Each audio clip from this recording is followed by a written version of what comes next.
پشاور گیا تو جماعت میں انہوں نے کہا جی یہاں ایک وکیل صاحب ہیں، تبلیغ والوں کو بہت گالیاں دیتے ہیں،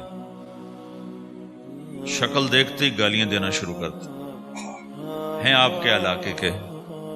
آپ کے علاقے کے؟ میں نے کہا اچھا ملاؤ۔ پشاور میں رہتا تھا، وکالت کرتا تھا، میرے علاقے کا میاں چنو ایک چھوٹا سا ٹاؤن ہے وہاں کا تھا، میں اس کے قریب تلمبا ایک چھوٹا سا ٹاؤن ہے میں وہاں۔ تو جب ہم ان کے دروازے پر گئے اور نوک کیا تو دروازہ کھلتے ہی انہوں نے وہی کام شروع کر دیا، دیکھتے ہی۔ اور کہا میں نے تمہیں کتنی دفعہ کہا ہے، وہ جو مقامی، کہ تبلیغ والوں کو میرے دروازے پر مت لایا کرو۔ تو اب بتاؤ، میں اگر یہ تبلیغ کے رگڑے نہ لگے ہوتے تو میں تو 2 تھپڑ اس کے منہ پہ مارتا، یا مفتی صاحب کی طرف فتویٰ سناتا، تو اسلام سے خارج ہو گیا ہے، توبہ کر۔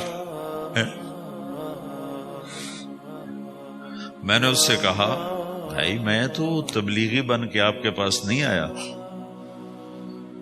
میں تو اس لیے آیا ہوں کہ مجھے پتہ چلا کہ آپ میاں چنو کے ہیں اور میں تلمبے کا ہوں، تو میں تو اس لیے آپ کو ملنے آیا ہوں۔ تو ایسے ہوا، اچھا آپ تلمبے کے ہو؟ میں نے کہا تلمبے کا ہوں۔ کہو اچھا اچھا اچھا، بڑی مہربانی، فرمائیے۔ میں نے کہا فرمائیے ایسے تو نہیں ہوگا، گھر بٹھاؤ پھر فرمائیے ہوگا۔ تو اس نے دروازہ کھولا، ہمیں بٹھایا، میں نے کوئی تبلیغ کی بات نہیں کی، چائے وائے پلائی۔ تو میرے والد صاحب اپنے علاقے کے مشہور آدمی تھے، تو جب میں نے اپنا تعارف کرایا تو وہ اور خوش ہو گیا، کہا تو آپ کے باپ کا الیکشن تو میں نے لڑا ہے، ان کے لیے ووٹ مانگنا۔ تو ایسا خوش ہو گیا، کھل گیا، چائے پلائی، بات چیت ہوتی رہی۔ تو اٹھتے ہوئے میں نے کہا فلاں مسجد میں ہماری جماعت آئی ہوئی ہے، میں نے کہا چلو آپ کو بتا دوں۔ مغرب کے بیان میں وہ آیا ہوا تھا۔ پھر جتنے دن میں وہاں رہا وہ آتا رہا آتا رہا آتا رہا، میں واپس چلا گیا۔ بیچ میں کئی سال گزر گئے۔ لاہور کیولری گراؤنڈ ایک مشہور جگہ، وہاں میرا بیان تھا۔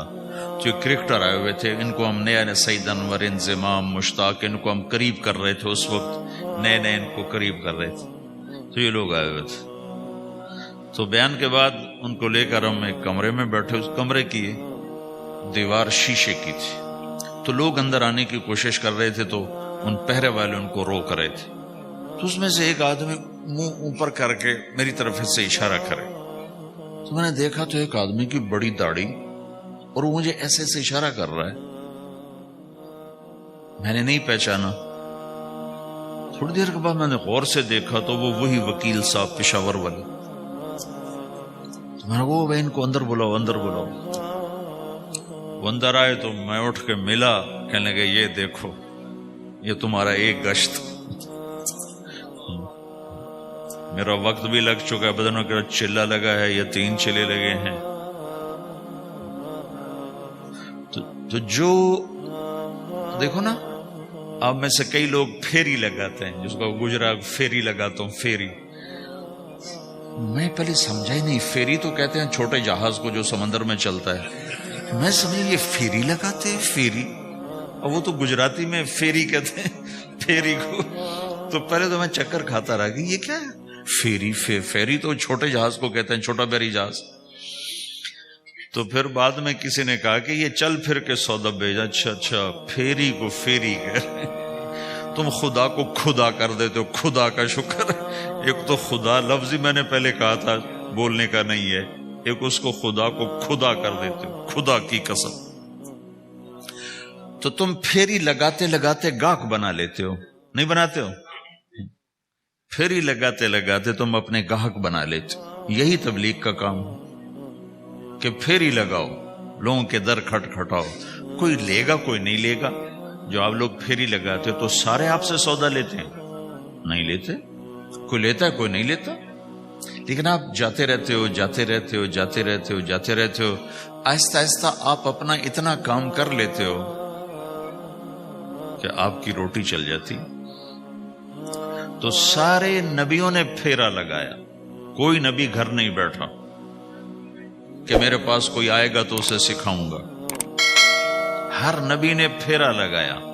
اور داؤد علیہ السلام نے ایک دفعہ یہ کیا، ایک بڑا عبادت خانہ بنایا اور اس کی دیواریں اونچی کر دی، اتنی اونچی کہ اندر کوئی جا نہ سکے. اور یہ طے کیا کہ ہفتے میں ایک دن میں کسی سے نہیں ملوں گا، صرف اللہ اللہ کروں گا. ہفتے میں ایک دن. تو وہ پہلا دن تھا، اندر سے تالا لگا دیا اور خود اندر بیٹھ گئے. اور پہلا دن ہے کہ میں آج کسی سے نہیں ملوں گا.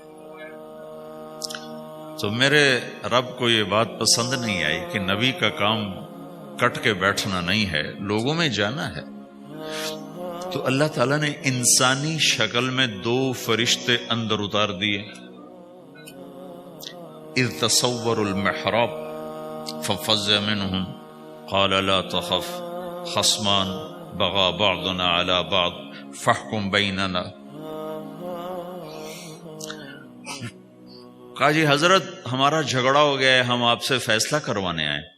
تو داؤد علیہ السلام ڈر گئے کہ دروازہ بند ہے، یہ آئے کہاں سے؟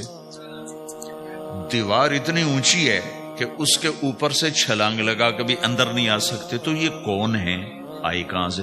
دروازے کو دیکھیں تالا لگا ہوا ہے، دیوار کو دیکھیں اتنی اونچی ہے، تو کون چھلانگ لگا کے اندر آئے گا؟ تو ڈر گئے. تو کہنے لگے جی آپ ڈرے نہیں، ہمارا جھگڑا ہو گیا. کہ کیا جھگڑا ہے؟ کیا جھگڑا ہے؟ کہ ان ھذا اخی لہ 99 نعجہ ولی نعجۃ واحدہ فقال اکفلنیها وعزنی فی الخطاب.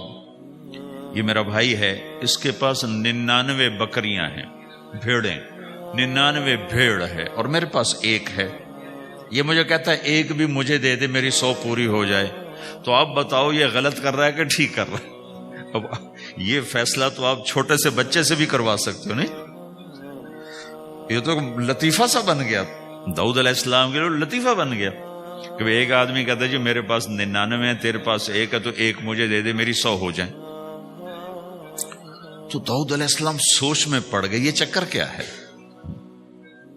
تو ایک دم ان کو خیال آیا کہ اوہ، میرے رب نے مجھے پیغام بھیجا ہے کہ داؤد تجھے بندوں کو دعوت دینے کے لیے بھیجا ہے، مصلی پر بیٹھنے کے لیے نہیں بھیجا.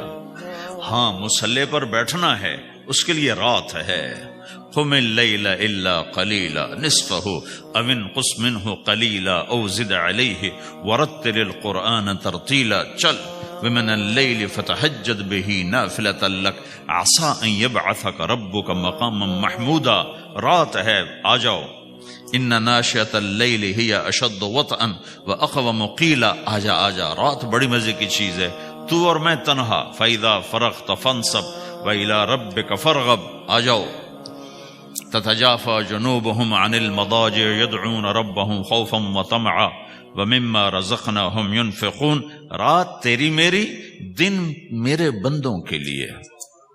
نہیں بیٹھ سکتا، تسبیح پکڑ کے نہیں بیٹھ سکتے ہو.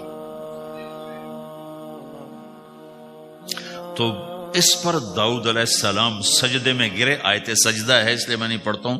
سجدے میں گرے اور کہا یا اللہ معافی کر، یا اللہ معاف کر دے، یا اللہ معاف کر دے. میں نے دروازے بند کر لیے، حالانکہ یہ میرے منصب کے خلاف تھا. اس پر اللہ سے معافی مانگی. تو چل کے جانا نبیوں کی صفت ہے، یہی ہماری صفت. اس امت کو یہ کام دیا گیا کہ یہ اوروں کے پاس جا کے اپنا سودا پیش کر، اپنوں کو بھی سنبھالے اور غیروں تک بھی پہنچے. نہیں سنتے پھر جاؤ، نہیں سنتے پھر جاؤ، کیونکہ دلوں کا پھیرنا اللہ کے ہاتھ میں ہے. تیرے ذمہ آواز لگانا ہے. اللہ تعالیٰ نے تقسیم کر دی. قم اللیل الا قلیلا، رات اللہ کے پاس آ جا.